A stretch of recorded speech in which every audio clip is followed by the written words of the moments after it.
कहानी की शुरुआत एक नौजवान आदमी से होती है जो ड्यूटी के दौरान काम करने की बजाय आराम से समय काट रहा था। लेकिन तभी उसके सिस्टम पर एक अजीब और रहस्यमयी सिग्नल आया। ये देखकर उसने तुरंत अपने बॉस को फोन लगाया। शुरुआत में बॉस काफी गुस्से में था, लेकिन जैसे ही उसने वह सिग्नल सुना तभी उसकी सारी नींद उड़ गई, क्योंकि वह कोई आम सिग्नल नहीं था बल्कि स्पेस से आ रहा एक एलियन सिग्नल था। पहली नजर में ऐसा लगा जैसे इंसानों ने आखिरकार एलियंस का पता लगा लिया है। लेकिन जब सिग्नल की दूरी मापी गई तब सभी के होश उड़ गए, क्योंकि वह करीब 3,70,000 किलोमीटर दूर चांद के आसपास से आ रहा था। शुरुआत में किसी को इस पर विश्वास नहीं हुआ, लेकिन जल्द ही साफ हो गया कि एलियंस वाकई धरती की तरफ बढ़ रहे हैं। हालात इतने गंभीर थे कि टीम के लोग नाश्ता छोड़कर तुरंत रक्षा मंत्रालय को खबर देने पहुंच गए। लेकिन वहां जो जानकारी मिली उसने सबको और ज्यादा डरा दिया। जांच में पता चला कि उस एलियन स्पेसशिप की चौड़ाई 500 किलोमीटर से भी ज्यादा थी। इतना विशाल यान मानव इतिहास में पहले कभी नहीं देखा गया था। जल्द ही यह जानकारी सबसे ऊपरी अधिकारियों तक पहुंचा दी गई। जब तक राष्ट्रपति को इसकी जानकारी मिली तब तक वह विशाल यान अलग अलग हिस्सों में बंटना शुरू हो चुका था। उसके अंदर से कई छोटे छोटे यान बाहर निकल रहे थे, लेकिन कोई नहीं जानता था कि उनका असली मकसद क्या है। बस इतना पता था कि वे अगले 25 मिनट में पृथ्वी के वायुमंडल में पहुंचने वाले थे। राष्ट्रपति ने भी पहले कभी ऐसी स्थिति का सामना नहीं किया था, इसीलिए उन्होंने तुरंत प्रेस कॉन्फ्रेंस बुलाने का फैसला किया। लेकिन तब तक दुनिया के अलग अलग हिस्सों में मौसम बदलने लगा था। जहाँ जहाँ ये उड़न तश्तरियां पहुंची वहाँ वहाँ पूरा आसमान पीला पड़ने लगा। कुछ ही देर में दुनिया भर के न्यूज चैनल इस घटना की लाइव कवरेज करने लगे, क्योंकि इंसानी इतिहास में ऐसा नजारा पहले कभी नहीं देखा गया था। उधर सेना किसी भी तरह एलियंस के असली इरादों का पता लगाना चाहती थी, इसीलिए उन्होंने बातचीत के लिए एक शांति विमान उनकी तरफ भेजा। शुरुआत में सब कुछ नॉर्मल लग रहा था, लेकिन जैसे ही विमान उनके करीब पहुंचा तभी अचानक तेज आग की लपटों ने उसे अपनी चपेट में ले लिया और विमान पल भर में जलकर राख हो गया। जब यह खबर आग की तरह पूरी दुनिया में फैल गई तब लोगों को शांत करने के लिए अधिकारियों को सामने आना पड़ा। उन्होंने वही बेकार की बातें दोहराई, शांत रहें, घबराएं नहीं और बेवजह बाहर न निकलें। लेकिन हालात अब कंट्रोल से बाहर थे, क्योंकि वे रहस्यमयी उड़न तश्तरियां घनी आबादी वाले इलाकों जैसे न्यूयॉर्क के सिटी सेंटर की तरफ बढ़ रही थी। सबसे डरावनी बात यह थी कि हर स्पेसशिप के ठीक नीचे कई बड़े बड़े शहर मौजूद थे। हालांकि कोई नहीं जानता था कि एलियंस आखिर करना क्या चाहते हैं, लेकिन डेविड नाम के एक टीवी इंजीनियर ने पहले ही उनके असली इरादे का अंदाजा लगा लिया था। जब एलियन यान पहली बार दिखाई दिए थे तभी उसने टीवी सिग्नल में कुछ छिपे हुए पैटर्न नोटिस कर लिए थे। उसे पता चल गया था कि बार बार आने वाले ये सिग्नल धीरे धीरे कम होते जा रहे थे, जिसका मतलब था कि यह कोई नॉर्मल सिग्नल नहीं बल्कि एक काउंटडाउन सिग्नल थे। डेविड ने अंदाजा लगाया कि एलियंस किसी बड़े ऑपरेशन की तैयारी कर रहे हैं। उसके हिसाब से इस काउंटडाउन के खत्म होने में सिर्फ 6 घंटे बचे थे। उसके बाद कुछ ऐसा होने वाला था जो पूरी दुनिया को हिलाकर रख देगा। हालांकि डेविड ने सही बात पकड़ ली थी, लेकिन उसकी बात पर किसी को यकीन नहीं हो रहा था। उसे समझ आ गया कि अब उसे किसी बड़े अधिकारी तक यह जानकारी पहुंचानी होगी। किस्मत से उसकी एक्स वाइफ कोनी व्हाइट हाउस में काम करती थी, इसलिए डेविड ने तुरंत उसे कॉल किया। लेकिन जैसे ही उसने बात शुरू की तब कॉनी को लगा कि वह एक बार फिर कोई बेकार थ्योरी लेकर आया है, इसलिए उसने उसकी पूरी बात सुने बिना ही फोन काट दिया। ये देखकर डेविड गुस्से से भड़क उठा, लेकिन उसके पास समय बर्बाद करने का वक्त नहीं था, इसलिए वह तुरंत अपने पिता को साथ लेकर व्हाइट हाउस की तरफ निकल पड़ा। उसके पिता की पहचान की वजह से उन्हें अंदर आने की परमिशन मिल गई। इसके बाद कॉनी ने डेविड के लिए राष्ट्रपति से मिलने का इंतजाम भी कर दिया। उसे सिर्फ 2 मिनट का समय मिला था, लेकिन उन्हीं 2 मिनटों में डेविड ने पूरी बात समझा दी। उसके मुताबिक एलियन इंसानों के कम्युनिकेशन सैटेलाइट का इस्तेमाल करके अपने सभी छोटे यूएफओ को लगातार कमांड भेज रहे थे। वह लंबे समय से उन्हीं एलियन सिग्नलों का डेटा एनालाइज कर रहा था, और जो नतीजा उसके सामने आया उसने उसके होश उड़ा दिए। उसे पूरा भरोसा था कि अगले 28 मिनट में एलियंस कोई बड़ा कदम उठाने वाले हैं। दूसरी ओर सेना की कम्युनिकेशन टीम हेलीकॉप्टरों के साथ स्पेसशिप के पास पहुंच चुकी थी। उन्होंने एक विशाल लाइट जलाकर उनसे संपर्क करने की कोशिश की। तभी अचानक उस विशाल स्पेसशिप का एक हिस्सा धीरे धीरे खुलने लगा। कमांड रूम में बैठे सभी लोगों को लगा कि शायद एलियंस उनसे बातचीत करना चाहते हैं, लेकिन अगले ही पल स्पेसशिप से एक भयानक लेजर बीम निकली और दोनों हेलीकॉप्टरों को पल भर में हवा में ही उड़ा दिया।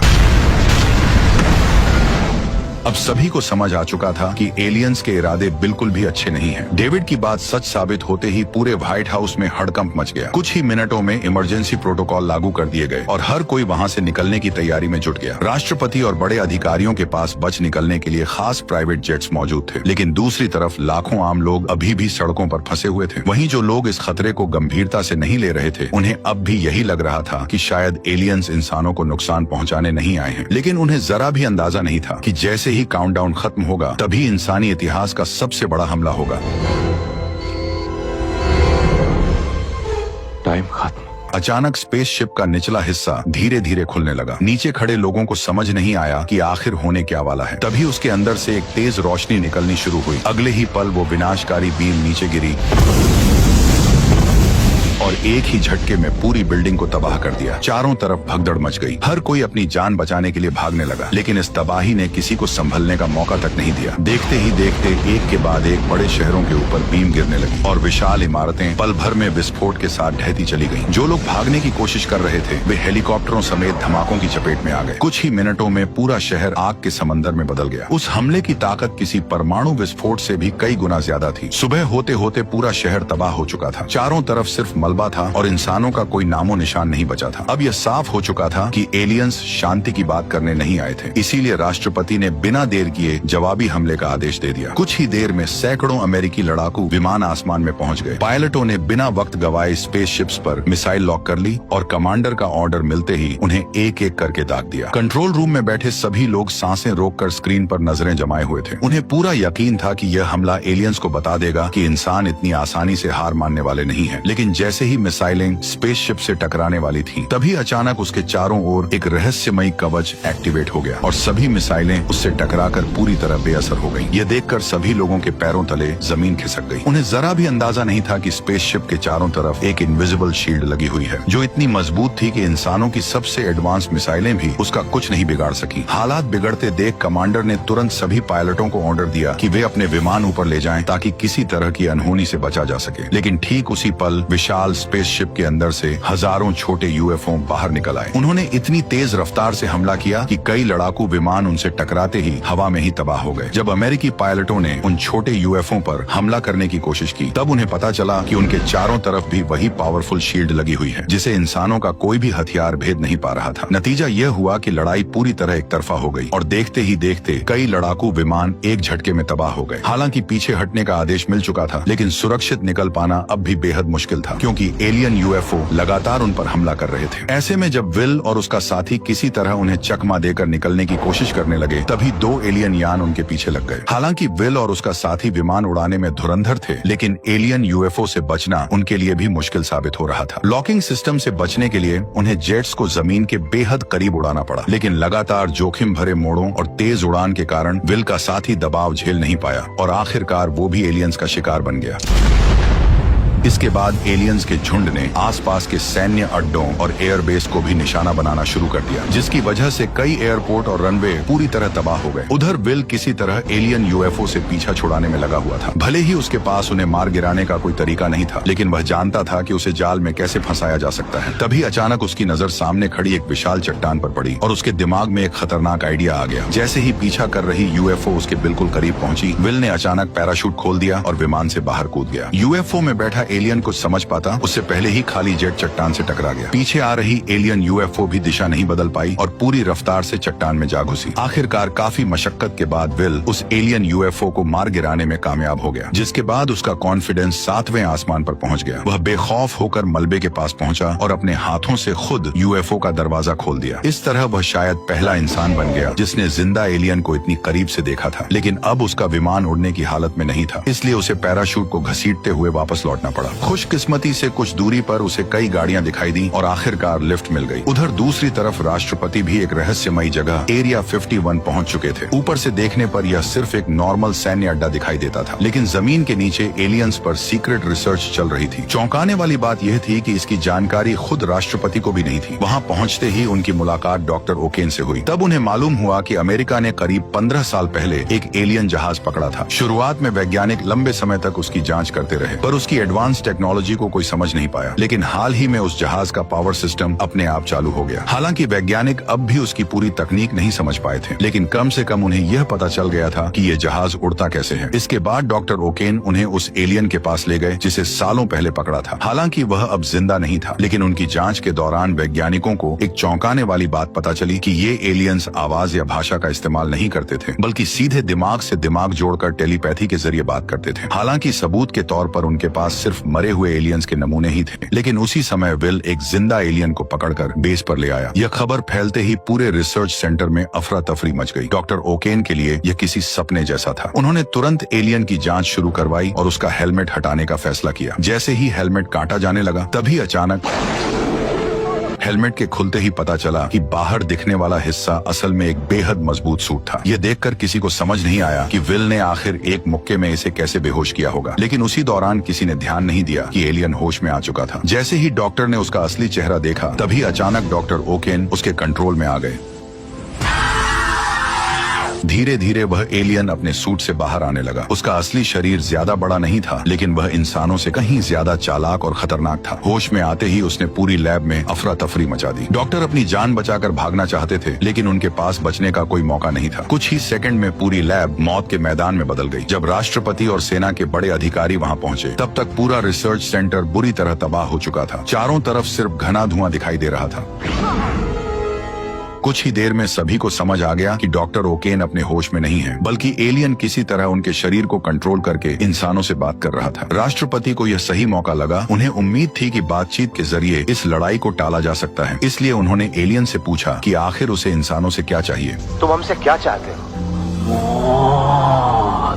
इतना कहते ही उसने राष्ट्रपति के दिमाग पर कब्जा करना शुरू कर दिया। यह देखकर वहां मौजूद सभी लोग घबरा गए और अगले ही पल गार्ड्स ने बिना देर किए उस पर अंधाधुंध गोलियां बरसा दी। कुछ ही सेकंड में एलियन वहीं ढेर हो गया। जब राष्ट्रपति फिर से होश में आए तो उन्होंने एक बेहद डराने वाली बात बताई। उन्होंने कहा कि उन्हें एलियंस का असली मकसद पता चल चुका है। दरअसल एलियंस की टेलीपैथी दो तरफा काम करती थी। जब वे किसी से जुड़ते थे तो दोनों एक दूसरे की मन की बात पढ़ सकते थे। इसी वजह से राष्ट्रपति को कंट्रोल करते वक्त उन्होंने उसके मन की बात पढ़ ली थी। राष्ट्रपति ने बताया कि ये एलियंस किसी एक ग्रह के निवासी नहीं थे। वे टिड्डियों की तरह एक दुनिया से दूसरी दुनिया तक भटकते रहते थे। जहाँ भी उन्हें कोई विकसित ग्रह मिलता, वे उस ग्रह पर हमला कर देते। फिर उसके संसाधनों का इस्तेमाल तब तक करते जब तक वहाँ कुछ भी बाकी न बच जाए, और इसके बाद वे अगले ग्रह की तरफ बढ़ जाते। अब उनकी नजर पृथ्वी पर थी। ये सुनकर सभी समझ गए कि इंसानों के पास बहुत कम समय बचा है। मजबूर होकर राष्ट्रपति को न्यूक्लियर अटैक की परमिशन देनी पड़ी। फिर भी एक डर सबके मन में बना हुआ था कि अगर न्यूक्लियर हथियार भी उनकी शील्ड के सामने बेअसर निकले तो इंसानों के पास बचने का कोई रास्ता नहीं रहेगा। जल्द ही अमेरिका का सबसे बेहतरीन लड़ाकू विमान एलियन स्पेसशिप के ठीक सामने पहुंच गया। कुछ ही पलों बाद उस पर एक न्यूक्लियर मिसाइल दागी गई। कंट्रोल रूम में बैठे सभी लोग सांसें रोककर स्क्रीन को देख रहे थे। उन्हें उम्मीद थी कि इस बार एलियंस की हार तय है, लेकिन जब विस्फोट हुआ तब जो नजारा सामने आया उसने सबकी उम्मीदें तोड़ दी। इतने विनाशकारी हमले के बावजूद एलियन शील्ड ने पूरे हमले को बेअसर कर दिया। यहाँ तक कि स्पेसशिप पर एक खरोंच तक नहीं आई। अब हालात ऐसे हो चुके थे कि किसी के पास कोई प्लान नहीं बचा था। लगने लगा था कि अब पृथ्वी का अंत करीब है। उधर डेविड की भी सारी रिसर्च नाकाम साबित हो चुकी थी, इसलिए वह शराब पीकर खुद को संभालने की कोशिश कर रहा था। यह देखकर उसके पिता को भी चिंता होने लगी। उन्होंने डेविड को समझाने की कोशिश की और कहा कि अगर कोई रास्ता नहीं मिल रहा तो खुद को इतना परेशान करने का भी कोई फायदा नहीं। ये सुनते ही डेविड के दिमाग में अचानक एक जबरदस्त आइडिया आया। उसने तुरंत सभी लोगों को एक जगह इकट्ठा किया। फिर उसने एक ऑफिसर से कहा कि यूएफओ के ऊपर एक कोक की कैन रखकर गोली चलाए। जैसा कि सभी को उम्मीद थी, गोली चलते ही यूएफओ की शील्ड ने उसे बेअसर कर दिया। ये देखकर किसी को हैरानी नहीं हुई, लेकिन अभी भी किसी को डेविड का असली प्लान समझ नहीं आया था। तभी डेविड कंप्यूटर पर कुछ टाइप किया और ऑफिसर से दोबारा गोली चलाने को कहा। इस बार गोली कैन से टकराते ही हवा में उछल पड़ी। ये देखकर वहाँ मौजूद सभी लोग हैरान रह गए। उन्हें समझ नहीं आया कि आखिर ये सब हुआ कैसे। तभी डेविड ने बताया कि भले ही एलियंस की टेक्नोलॉजी इंसानों से हजारों साल आगे हो, लेकिन उनका पूरा सिस्टम एक डिजिटल नेटवर्क की तरह काम करता है, और जैसे किसी कंप्यूटर नेटवर्क में वायरस घुसते ही पूरा सिस्टम गड़बड़ाने लगता है, वैसे ही उसने इस यूएफओ के सिस्टम में भी एक वायरस अपलोड कर दिया था। इसी वजह से उसकी शील्ड अपने आप डीएक्टिवेट हो गई। डेविड असल में यह साबित करना चाहता था कि एलियंस का सिस्टम भी हैक किया जा सकता है। इसके बाद उसने अपना असली प्लान बताया। वह इसी वायरस को एलियन मदरशिप के मेन सिस्टम में अपलोड करना चाहता है, क्योंकि एक बार वायरस वहां पहुंच गया तो नेटवर्क से जुड़े सभी यूएफओ और स्पेसशिप्स में वह अपने आप फैल जाएगा, और जैसे ही उनकी सारी डिफेंस शील्ड्स एक साथ बंद होंगी तभी इंसानों को उन पर हमला करने का मौका मिल जाएगा। लेकिन अब सबसे बड़ा सवाल यह था कि आखिर एलियन मदरशिप के अंदर घुसने का जोखिम कौन उठाएगा। तभी विल आगे आया और बोला कि वो यह मिशन करने के लिए तैयार है, लेकिन जिस एलियन स्पेसशिप का इस्तेमाल इस मिशन के लिए किया जाना था वह करीब 15 साल पहले क्रैश हुई थी, और किसी को नहीं पता था कि वह अभी भी उड़ने की हालत में है या नहीं। पता लगाने के लिए डेविड ने स्पेसशिप के क्लैंप्स हटाने को कहा। जैसे ही आखिरी क्लैंप हटा, तभी अचानक पूरा स्पेसशिप अपने आप हवा में तैरने लगा। ये देखकर साफ था कि स्पेसशिप एकदम ठीक थी। बिना देर किए राष्ट्रपति ने एक ग्लोबल काउंटर अटैक प्लान तैयार किया। उन्होंने रशिया, चाइना, इंडिया समेत कई देशों की एयरफोर्स को तुरंत अलर्ट भेज दिया ताकि सभी मिलकर एक साथ हमला कर सके। इसी बीच एक किसान भी वहां पहुंच गया। वह कोई पायलट नहीं था, लेकिन वो फिर भी इस लड़ाई शामिल होना चाहता था क्योंकि सालों पहले एलियंस ने उसको किडनैप किया था और अब वह उनसे अपना पुराना हिसाब चुकता करना चाहता था। उधर राष्ट्रपति हमले से ठीक पहले अपना सबसे जोशीला भाषण देने वाले थे और सबसे खास बात यह थी कि उसी दिन इंडिपेंडेंस डे भी था। उन्होंने दुनिया भर के लोगों को संबोधित करते हुए कहा कि आज पूरी मानवता एक ही मोर्चे पर खड़ी है। यह लड़ाई किसी एक देश, एक झंडे या एक जगह की नहीं है। इस बार खतरा पूरी पृथ्वी पर मंडरा रहा है। उन्होंने लोगों से अपील की कि वे सभी अपने पुरानी रंजिशें भूल जाएं और एकजुट होकर दुश्मन का सामना करें। उस जोशीले भाषण ने सैनिकों में नया जोश भर दिया और सभी आखिरी मुकाबले के लिए तैयार हो गए। उधर विल और डेविड पहली बार एलियन शिप के कॉकपिट में बैठे थे, लेकिन उड़ान भरने से ठीक पहले दोनों से एक छोटी सी गड़बड़ हो गई।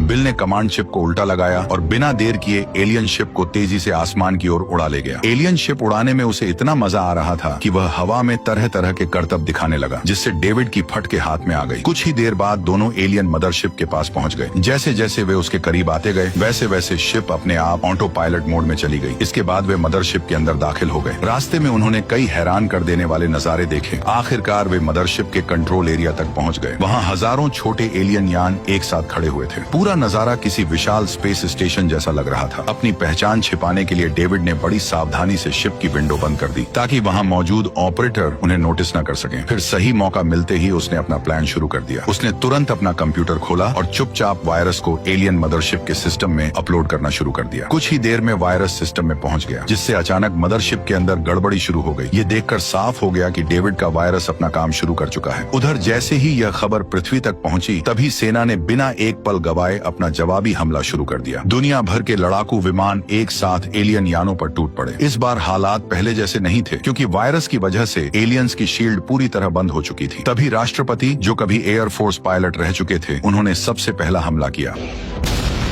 कुछ ही देर में दर्जनों लड़ाकू विमानों ने एक साथ मिसाइलों की बारिश शुरू कर दी, जिससे एलियन स्पेसशिप्स को भारी नुकसान पहुंचने लगा। हालात बिगड़ते देख हजारों यूएफओ भी लड़ाई में कूद पड़े, लेकिन इस बार मुकाबला बराबरी का था। शील्ड गायब होने की वजह से एक के बाद एक कई एलियन शिप्स हवा में ही धमाकों के साथ तबाह होने लगे। फिर भी एलियंस की संख्या बेहद ज्यादा थी। कुछ ही देर में उन्होंने अलग अलग शहरों पर अंधाधुंध हमला शुरू कर दिया, लेकिन इंसानों के पास धीरे धीरे मिसाइलें और गोला बारूद खत्म होने लगे, जबकि जायंट शिप को अब तक ज्यादा नुकसान नहीं पहुंचा था। ऐसे में हालात एक बार फिर इंसानों के खिलाफ जाते दिखाई देने लगे। तभी रसेल नाम का वही किसान आदमी आगे आया जो हमेशा दावा करता था कि सालों पहले एलियंस उसे किडनैप करके ले गए थे। उसने फैसला किया कि वो स्पेसशिप के पावर सोर्स को उड़ा देगा, लेकिन किस्मत ने यहाँ भी उसका साथ नहीं दिया, क्योंकि ठीक उसी समय उसके विमान का लॉन्च सिस्टम खराब हो गया और मिसाइल वहीं फंस के रह गई। लेकिन रसेल ने हार नहीं मानी। वह पहले ही अपने सर पर कफन बांध के आया था। उसने अपने परिवार, पृथ्वी और बदला लेने के लिए बिना हिचकिचाए विमान लेकर स्पेसशिप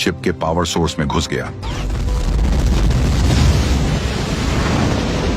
कुछ ही पलों में 500 किलोमीटर चौड़ी स्पेसशिप एक झटके में तबाह हो गई। मिशन सफल होते ही कमांड सेंटर ने तुरंत विल और डेविड को वापस लौटने का ऑर्डर दिया, लेकिन तभी एक नई मुसीबत खड़ी हो गई। उनका यान अभी भी मदरशिप के अंदर फंसा हुआ था। दोनों ने बाहर निकलने की हर मुमकिन कोशिश की, लेकिन कोई भी तरीका काम नहीं आया। इसी दौरान एक एलियन की नजर उन पर पड़ गई। उसने सिर्फ एक कमांड दी और शिप का विंडो कवर अपने आप खुल गया। खतरे को भांपते ही विल और डेविड तुरंत छिप गए, लेकिन एलियंस भी इतने बेवकूफ नहीं थे। अगले ही पल उनकी तलाश में एक सर्च टीम भेज दी गई। अब हालात देखकर लग रहा था कि दोनों का बच निकलना लगभग नामुमकिन है। इसलिए उन्होंने फैसला किया कि अगर मरना ही है तो दुश्मन को साथ लेकर मरेंगे। इसलिए उन्होंने बिना देर किए न्यूक्लियर मिसाइल दाग दी और वह सीधा एलियन कमांड सेंटर में जा घुसी। लेकिन धमाका होने से पहले ही पूरी मदरशिप बुरी तरह हिलने लगी। अचानक इस झटके से उनकी शिप का कंट्रोल बिगड़ गया और वह सिस्टम की पकड़ से निकल गई। ये देखकर दोनों की जान में जान आ गई। हालांकि राहत ज्यादा देर नहीं टिक सकी, क्योंकि न्यूक्लियर बम फटने में अब सिर्फ 30 सेकंड बचे थे। ऐसे में विल और डेविड ने तुरंत वहां से निकलने का फैसला किया। दोनों पूरी रफ्तार से मदरशिप से भागने लगे। खुशकिस्मती से एलियन यान की स्पीड बेहद जबरदस्त थी। पीछे कई एलियन फाइटर्स उनका पीछा कर रहे थे। फिर भी वे किसी तरह उनकी पकड़ से बचते हुए मदरशिप से बाहर निकल आए और तभी वो हुआ जिसका पूरी दुनिया इंतजार कर रही थी। अगले ही पल विशाल मदरशिप एक भयानक विस्फोट के साथ उड़ गई। उस धमाके के साथ एलियंस का पूरा कंट्रोल सिस्टम एक झटके में तबाह हो गया। मदरशिप के खत्म होते ही पृथ्वी पर मौजूद बाकी एलियन शिप्स भी एक एक करके क्रैश होने लगी। कुछ ही मिनटों में दुनिया दुनिया का सबसे बड़ा युद्ध खत्म हो गया और आखिरकार इंसानों ने नामुमकिन लगने वाली इस लड़ाई को जीत लिया। उधर विल और डेविड भी सुरक्षित पृथ्वी पर लौट आए और इसी के साथ इंडिपेंडेंस डे की ये शानदार कहानी यहीं खत्म हो गई। वैसे आपको ये वीडियो कैसी लगी कमेंट में जरूर बताना और अगर चैनल पर नए हो तो जल्दी से वो सब कर दो जो मैं चाहता हूँ। Okay bye.